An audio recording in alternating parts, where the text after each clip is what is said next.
What do you do when you don't know what to pray? Hello world, my name is David Dorn, and let's face it, this is an issue that a lot of us deal with. Either we don't know what to pray, we don't know how to pray, or we don't want to pray. And if we are trying to grow in our faith with God, it is important that we are praying because prayer opens up the lines of communication and God can speak to us, we can speak with God. It's an important part of a relationship that God so desperately desires to have with us. And if we're trying to grow in all of that, it's important that we pray. So I want to deal with an issue of what to do when you don't know what to pray. I've dealt with it, and there's a verse in Romans chapter 8 I want to share with you. It's completely changed the way I view the topic.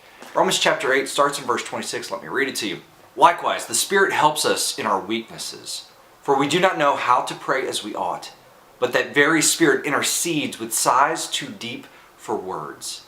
And God, who searches the heart, knows what is the mind of the Spirit, because the Spirit intercedes for the saints according to the will of God.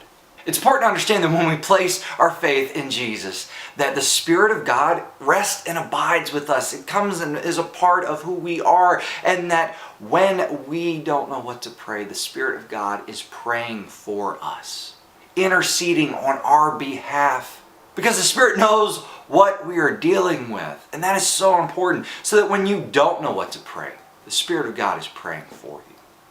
When you don't know how to pray in a situation, the Spirit of God is praying for you. When you don't want to pray, maybe you're too angry with God, or maybe you're dealing with something so terrible that you don't even want to pray to God, the Spirit of God is praying for you, interceding to the Father.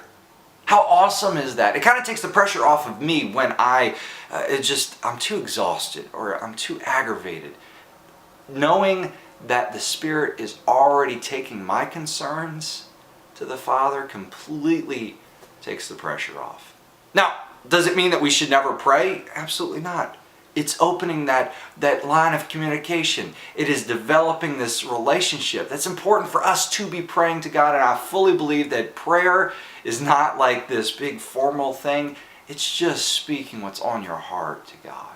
Letting God know what you're dealing with. But how incredible is it knowing that you're being prayed for, even when you don't know what to pray? I think by recognizing that, we can really start appreciating the relationship that we have with God. As always, leave your thoughts and comment down below. I hope you like this video. If you do, please subscribe and you can share it with your friends. I hope you have a great day. God bless. It's important for us to understand that when we place our faith in Jesus, there's a guy walking by my window.